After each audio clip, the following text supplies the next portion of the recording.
Welcome back. రాజధాని ప్రాంతంలో భూసేకరణ అంశంపై చర్చ కొనసాగుతుంది. డిస్కషన్లో పార్టిసిపేట్ చేయడానికి రామ్మోహన్ రెడ్డి గారు టీ కాంగ్రెస్ ఎమ్మెల్యే కూడా వచ్చారు. సార్, ఈ భూసేకరణకు సంబంధించి రాజధాని వ్యవహారంలో పెద్ద ఎత్తున ఒక చర్చ నడుస్తుంది. అనేక తాజా పరిణామాలు కూడా వస్తున్నాయి. రైతుల నుంచి భూములు లాక్కోవడానికి రాష్ట్ర ప్రభుత్వం నేరుగా నోటిఫికేషన్లు జారీ చేసిన పరిస్థితుల నేపథ్యంలో నిన్న పవన్ కళ్యాణ్ పర్యటన కావచ్చు, వివిధ పార్టీల ఆందోళన కావచ్చు, పెద్ద ఎత్తున ఉద్యమంలా కొనసాగుతుంది. మీ అభిప్రాయం ఏంటి భూసేకరణ అంశం పైన?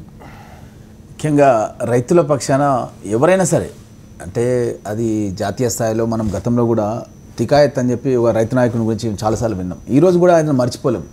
గతం లోపల దేవిలాల్ గారు 10,000 రూపాయల రుణమాఫీ చేశారు. ఇప్పటికి కూడా మనం మర్చిపోలేము. సోనియా గాంధీ గారు యూపీఏ ప్రభుత్వంలో, మన్మోహన్ సింగ్ గారి ప్రభుత్వంలో 1,00,000 రూపాయలు రుణమాఫీ చేశారు. రాజశేఖర రెడ్డి గారు 5,000 రూపాయలు ప్రోత్సాహకంగా ఇచ్చారు.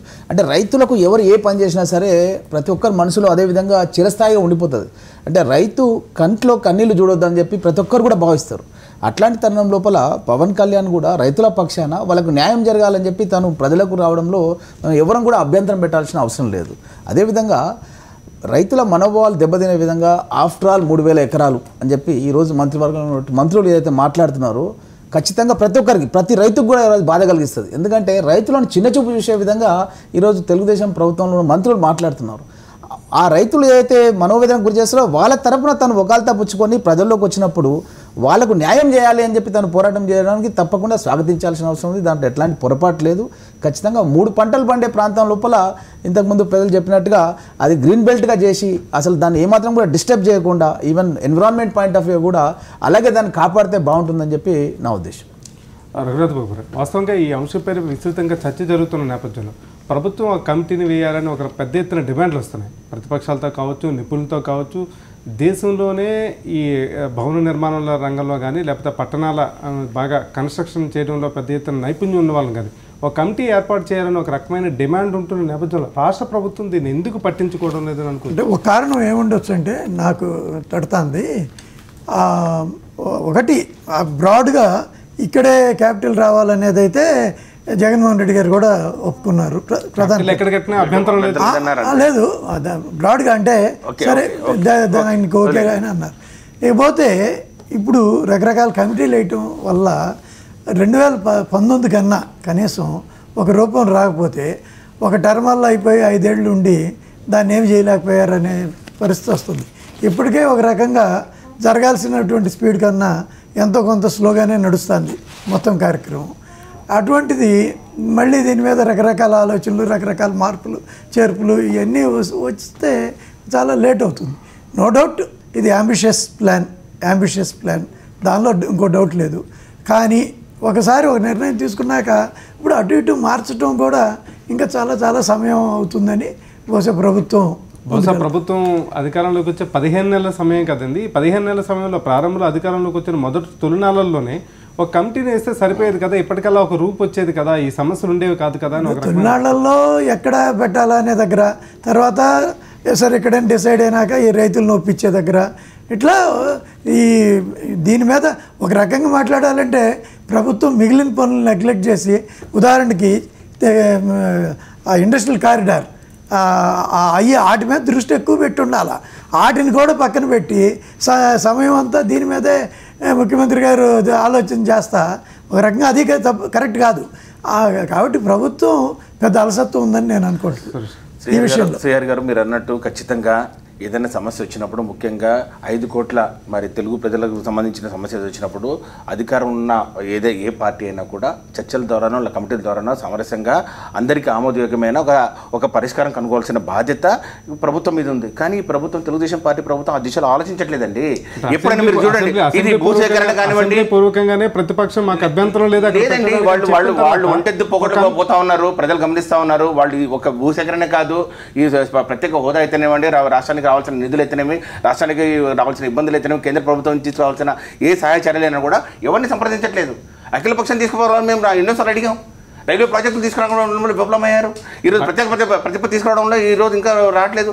భూసేకరణలో ఈరోజు ఇన్ని ఇబ్బందులు వస్తున్నాయంటే పిలిచి మీరు అడిగినట్టు చాలా చక్కటి సలహా ఖచ్చితంగా అందరినీ అఖిలపక్షాన్ని పిలిపించి మాట్లాడి ఏంటి సమస్యని చెప్పాలి. లేదు ఒకరోజు వచ్చారు అసెంబ్లీలో అనౌన్స్మెంట్ చేశారు, మేము విజయవాడ అన్నారు రాజీనాగానే, తీరా వచ్చే లోపల గుంటూరు వచ్చింది. ఈరోజు మేము భూ సమీకరణ చేస్తామన్నారు, భూసేకరణ చేయమన్నారు. తర్వాత ఈరోజు భూ సమీకరణ నుంచి భూసేకరణలోకి వచ్చారు. అట్లాగే రైతు రుణమాఫీ పూర్తిగా రుణమాఫీ అన్నారు, దానికి 6 విడతలుగా 5 విడతలుగా చేయడం, కుటుంబానికి 1 అన్నారు, 1,00,000 అన్నారు, 50,000 అన్నారు.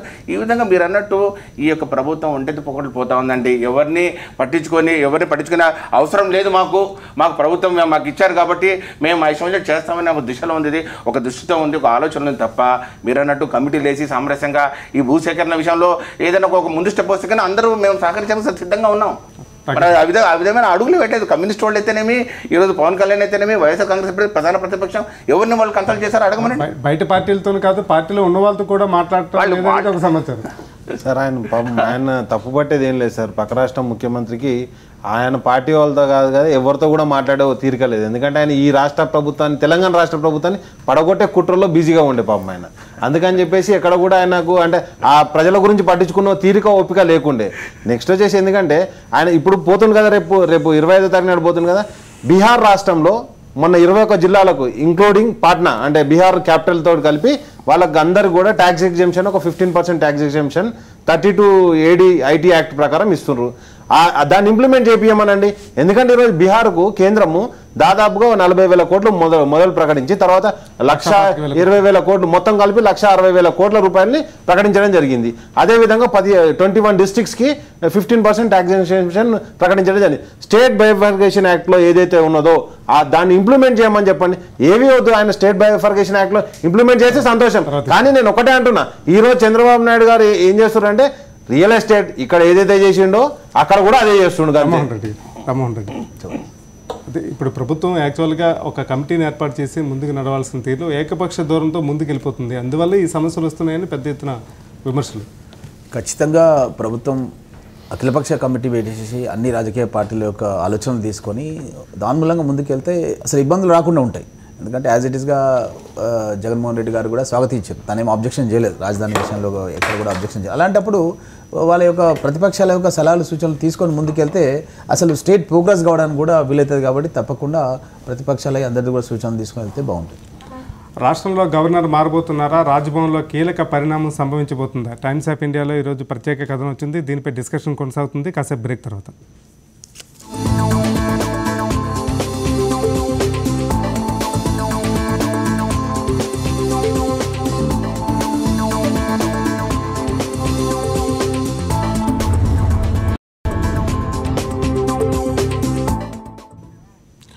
Welcome back. హెడ్లైన్ షోకి స్వాగతం. అక్టోబర్ లేదా నవంబర్లో రాష్ట్ర గవర్నర్ నరసింహన్ మార్చే అవకాశాలు ఉన్నాయంటూ ఆంగ్ల దినపత్రికల్లో ప్రముఖంగా కథనాలు వచ్చాయి. దీనిపై డిస్కస్ చేద్దాం. రఘునాథ్ బాబు గారు, గవర్నర్ నరసింహన్ను తరచుగా మారుస్తారనే పత్రికల్లో బాగా కథనాలు వస్తున్నాయి.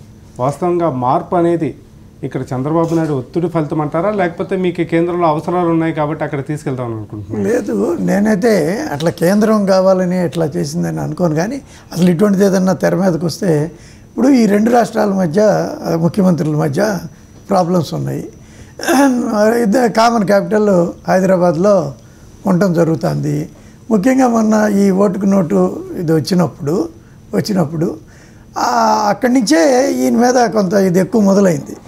ఏమని ఈయన పూర్తి కంట్రోల్ ఎక్సర్సైజ్ చేయటం లేదు, లేకపోతే తెలంగాణ ప్రభుత్వానికి కంట్రోల్. చంద్రబాబు నాయుడు గారి మీద కేసు వచ్చింది కాబట్టి అప్పటి నుంచే వాస్తవంగా అప్పటి నుంచే ఎక్కువ ఇది మొదలైంది. దాంతో ఏంటంటే దానిలో పరిష్కారాల్లో మార్గంగా ఈయన్ని ఎంత మారిస్తే కానీ ఆయనకి అనుకూలంగా ఉండేది ఉంటే కానీ ఒక నిష్పక్షపాతంగా ఉండదు అనేది కొంత. ఎందుకంటే సాధారణంగా ఎవరు గవర్నర్ని విమర్శించకూడనంత కూడా కొంచెం విమర్శించడం జరిగింది.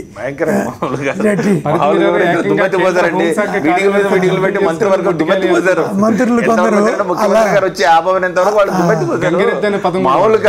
మంత్రులు కూడా దాటి ధృతరాష్ట్ర పాలన అని చెప్పి ధృతరాష్ట్ర కళ్ళు గంతలు కట్టుకొని చేస్తారని చెప్పి చేశారు. ఒక నిమిషం అండి, గవర్నర్ గారు బదిలీ అని చెప్పి ఈరోజు ప్రధానంగా కథనాలు ఏవైతే వస్తున్నాయో దానికి మూలం ఖచ్చితంగా ఆంధ్రప్రదేశ్ ప్రభుత్వం దగ్గర నుంచే ఆ బీజం పడిందని మనం ఖచ్చితంగా ఆమోదించాలి. ఎందుకంటే గవర్నర్ గారి దగ్గరికి రెండు రాష్ట్రాలు విభజన అయిన తర్వాత ఎవరు గవర్నర్గా ఉండాలని చెప్పి ఒక ప్రధానమైన ప్రశ్న వచ్చింది. ఎందుకంటే కంబైన్డ్ ఆంధ్రప్రదేశ్కు గవర్నర్గా ఆయన ఉన్నారు, అంశాలు ఉన్నాయి కాబట్టి ఉద్యమం జరుగుతున్న నుంచి చివరి వరకు ఆయన ఉన్నారు కాబట్టి ఆయనకు అన్ని తెలుసు పరిష్కారం ఉంటుంది అని అన్డివైడెడ్ ఆంధ్రప్రదేశ్కి ఆయన గవర్నర్గా ఉన్నారు కాబట్టి రెండు రాష్ట్రాలు విడిపోయిన తర్వాత కూడా ఆ సమస్యలను ముఖ్యంగా విభజన తర్వాత ఆ షెడ్యూల్ ప్రకారం అన్ని విభజన జరిగే అంశాలు చాలా అవుతున్నాయి, ఆయనకు అర్థం అవుతుందని చెప్పి కంటిన్యూ చేయడం జరిగింది. ఆయనకు మళ్ళీ 3 సంవత్సరాలు ఇవ్వడం జరిగింది. బహుశా వెరీ రేర్గా గవర్నర్ అంత లాంగ్ టెన్యూర్ ఉండడం బహుశా ఇండియన్ హిస్టరీలో ఎవరు లేరనుకుంటారు. ఎందుకంటే ఇంతకుముందు ఛత్తీస్గఢ్ గవర్నర్గా ఉన్నారు, ఇప్పుడు ఆంధ్రప్రదేశ్లో 2 సార్లు మరి టర్మ్స్ రావడం జరిగింది.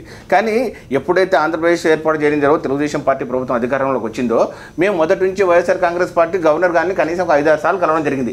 శాంతి భద్రతలు క్షీణించాయనో, లేకపోతే అవినీతి ఆరోపణలు ఉన్నాయి ప్రభుత్వం మీదనో, పట్టిసీమ ప్రాజెక్టు మాకు వద్దనో, లేకపోతే అనేక అంశాల మీద ప్రత్యేక ప్రతిపత్తి కావాలని అనేక అంశాల మీద మేము గవర్నర్ని కలవడం జరిగింది. గవర్నర్ దగ్గర నుంచి మాకు స్పందన లేదు. అప్పుడు గవర్నరు తెలుగుదేశం పార్టీకి చాలా సంతోషం, చాలా మంచి గవర్నర్ అని అనిపించారు. ఎప్పుడైతే వాళ్ళు ప్రతిపక్షం మీద ఏదైనా అర్జీలు ఇచ్చినా, ప్రతిపక్షాల మీద ఏమైనా ఇచ్చినా స్పందన లేదో అప్పుడు వాళ్ళకి మంచి ప్రభుత్వం మీద వచ్చిన ఆరోపణలు ఫోన్ ట్యాపింగ్ జరగలేదని చెప్పి మరి గవర్నర్ గారు కేంద్రానికి రిపోర్ట్ పంపించారు. ఇమీడియట్గా ప్లేట్ మార్చారు, సీన్ మార్చారు. మంత్రులు వచ్చారు, మంత్రులు మీటింగులు పెట్టారు. గవర్నర్ బహుశా ఏ గవర్నర్ మీద ఒక ప్రభుత్వం క్యాబినెట్ ఆ విధంగా మరి విమర్శలు చేసి ఉండదు. పరిధి దాటి పుంఖాలుగా వాళ్ళని అనరాని మాటలు అన్నారు. ఎంతవరకు వచ్చిందంటే చివరకు గవర్నర్ గారు రిక్వెస్ట్ చేసుకున్న తర్వాత ముఖ్యమంత్రి గారి ఇంటర్వెన్షన్ తోటి ఆ యొక్క ఆరోపణలు రావడం. ఇది కరెక్ట్ పద్ధతి కాదు. ఏదేమైనప్పటికీ గవర్నరు ఒక హోదా అనేది ఖచ్చితంగా ఈ మారుతున్న ఈ ప్రజాస్వామ్య వ్యవస్థలో పునరాలోచించాల్సిన అవసరం ఉంది. ఖచ్చితంగా మారిస్తే తప్పుడు సంకేతాలు వెళ్తాయంటారా, లేకపోతే పరిపాలన ఇది ఒక భాగమైన అనుకుంటారా ప్రజలు? ఖచ్చితంగా ఇప్పుడు అది కేంద్ర ప్రభుత్వం యొక్క దాని మీద ఉంటుంది. వాళ్ళు గవర్నమెంట్ వచ్చింది, కేంద్ర ప్రభుత్వం వచ్చినప్పుడు ఎన్డీఏ గవర్నమెంట్ వచ్చిన తర్వాత కాంగ్రెస్ పరిపాలన ఉన్న గవర్నర్లు అందరినీ మార్చారు. కొంతమంది మేము వెళ్ళమంటికిన వాళ్ళని బలవంతాన షీలా కౌల్ గారు ఎవరో మేము వెళ్ళమంటికిన బలవంతాన వాళ్ళు ప్రెజర్ పెట్టి వెళ్తావా లేదని చెప్పి అవమానం ఒక రీతిలో భర్తరఫ్ చేసిన సంఘటనలు కూడా ఉన్నాయి. కాబట్టి ఆ అంశాన్ని మనం పక్కన పెడితే మాత్రం గవర్నర్ రోల్ మాత్రం ఖచ్చితంగా ఆయనకు రోల్ ఉంది. ఆయన ఇప్పుడు ప్రెసిడెంట్గా కూడా చాలా రోల్స్ ఉన్నాయి. ప్రభుత్వానికి ఏదైనా సూచనలు సలహాలు ఇచ్చే అవకాశం ఉంది. వారు ఏదైనా బిల్లులు ఏదైనా పంపించినా ఆర్డినెన్స్లు ఇవ్వాలన్నా కూడా దాన్ని పునఃపరిశీలించాలని చెప్పే అధికారం కూడా ఉంది. అది వినియోగించుకోవాల్సిన బాధ్యత అది గవర్నర్ మీద ఉందనే సంగతి మాత్రం వాళ్ళు గుర్తెరగాలి. గవర్నర్ నిజంగా బదిలీ చేస్తే కనుక అది పరిపాలనలో భాగంగా మీరు అనుకుంటారా, లేకపోతే నిజంగా చంద్రబాబు నాయుడు గారు బోటు కోర్టుల కేసు తదితర ఆయనకు ప్రతికూల పరిస్థితుల నేపథ్యంలో ఒత్తిడి తెచ్చి మార్చారని మీరు అనుకుంటారా? ఒకటండి, ఆల్రెడీ వాళ్ళ మంత్రివర్గం ప్రెస్ మీట్లు పెట్టి సమావేశాలు పెట్టి చెప్పడం జరిగింది, మాకు గంగిరెద్దు లాంటి గవర్నర్ కావాలి, ఈ గవర్నర్ వద్దు అని చెప్పేసి. ఎందుకంటే ఆయన చెప్పిన వాళ్ళు యూజ్ చేసిన లాంగ్వేజ్ నేను చెప్తున్నాను.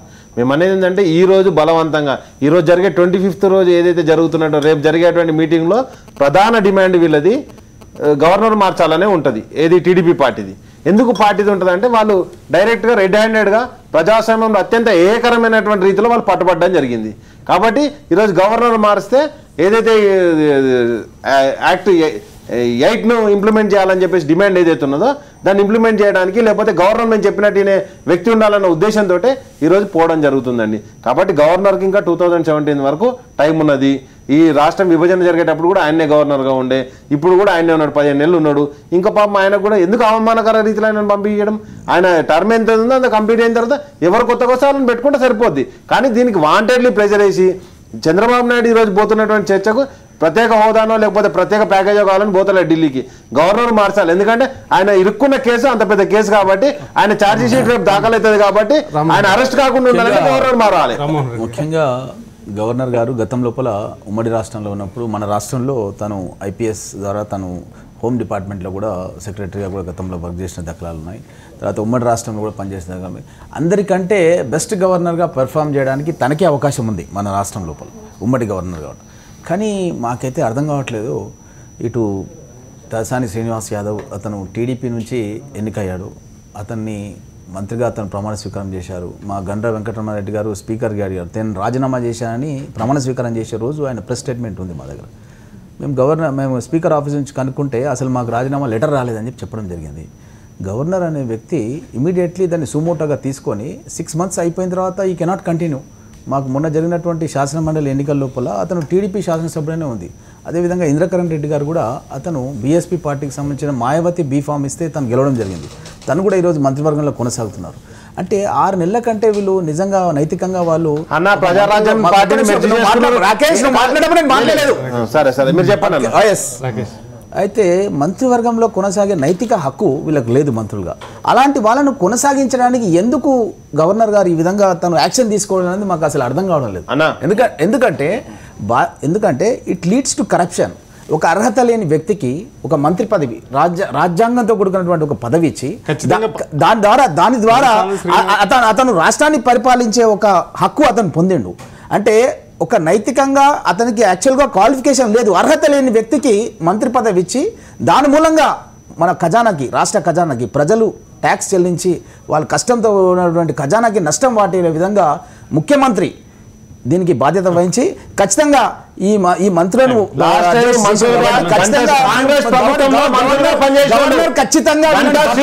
అవసరం ఉంది. గంటా శ్రీనివాసు రామచంద్రయ్య ఏ పార్టీకి సంబంధించిన కాంగ్రెస్ పార్టీ సమాధానం చెప్పాలి.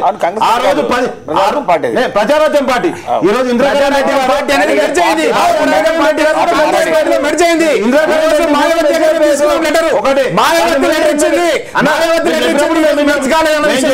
మీరు చెప్పినప్పుడు మేము చెప్పేది కూడా మీరు విలీనం. అది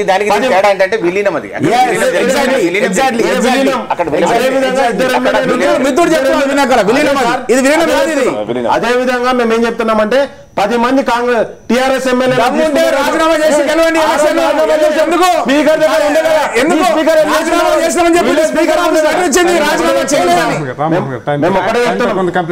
ఒకటండి, కొత్తగా స్పీకర్ రాలే, కొత్తగా రాజీనామా పర్వాలం మొదలు పెట్టలేదు. ఏదైతే ఆ రోజు స్పీకర్ కు రాజీనామాలు ఇచ్చినప్పుడు ఎప్పుడైతే ఆమోదం జరిగిందో ఇప్పుడు కూడా అదే రూల్ ఇంప్లిమెంట్ చేయడం జరుగుతుంది. ఆ రోజు స్పీకర్ గా సురేష్ రెడ్డి గారు ఎప్పుడు రాజీనామాలు చేసిన తర్వాత 10 మంది ఎమ్మెల్యేలను ఏం చేసి ఎమ్మెల్యేలు వేరు, మంత్రులు వేరు. You have to understand basic. MLAs are different, ministers are different. రాజ్యాంగపరమైన శక్తి ఒక మంత్రిగా లభించింది. గవర్నర్ ప్రమాణ స్వీకారం చేయించాడు మంత్రిగా. కాబట్టి గవర్నర్ బాధ్యత తీసుకొని వాళ్ళను బర్తరఫ్ చేయాలి. ఆ రోజు ప్రజారాజ్యం పార్టీ నుంచి కూడా ప్రజారాజ్యం అనేది చట్టసమ్మతంగా విలీనమైంది. కర్నూలు నుంచి ఎమ్మెల్యేగా గెలిచినటువంటి దివంగత ఒక ఎమ్మెల్యే గారు ఆమె మేము కాంగ్రెస్ పార్టీలో కలవమని చెప్పేసి బయటికి వెళ్ళిపోవడం జరిగింది. మంత్రులు వేరు,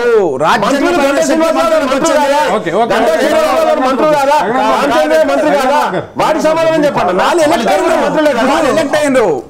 ఇప్పుడు ఇంద్రకరణ్ రెడ్డి గారి వరకు దానిలో కొంత న్యాయవాది ఉన్నా కానీ తలసాని శ్రీనివాస్ యాదవ్ గారిని మాత్రం తీసుకోవడంలో రాజ్యాంగంలో ఎక్కడైనా సరే పక్క పార్టీ ఎమ్మెల్యేకి మంత్రి పదవి ఇవ్వకూడదు అని లేదు కదా అనేది సాంకేతికంగా కానీ రాజ్యాంగ పరంగా ఉన్న ఇది టిఆర్ఎస్ పార్టీ ప్రభుత్వమా, మిశ్రమ ప్రభుత్వమా?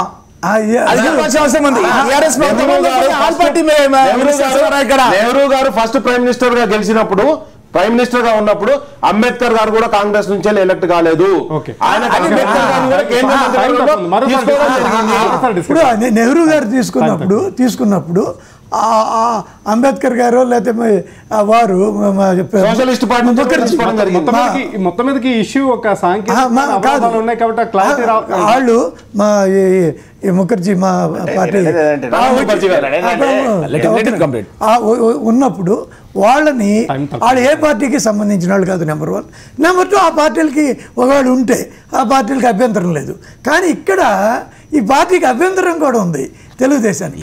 అది అభ్యంతరం ఉండి కూడా తెలిసి కూడా గవర్నర్ గారు ఆ విషయంలో మన సురేష్ ప్రభుని కూడా తీసుకున్నారని చెప్తున్నారు. ఆయన రిజైన్ చేసి వచ్చారు. ఆయన ఎంపీ కాదు. 2 విషయాలు, ఆయన ఎంపీ కాదు, రిజైన్ చేసి వచ్చారు అంతే. ఇక్కడ కూడా కిరణ్ బేడి బీజేపీ చెప్పేది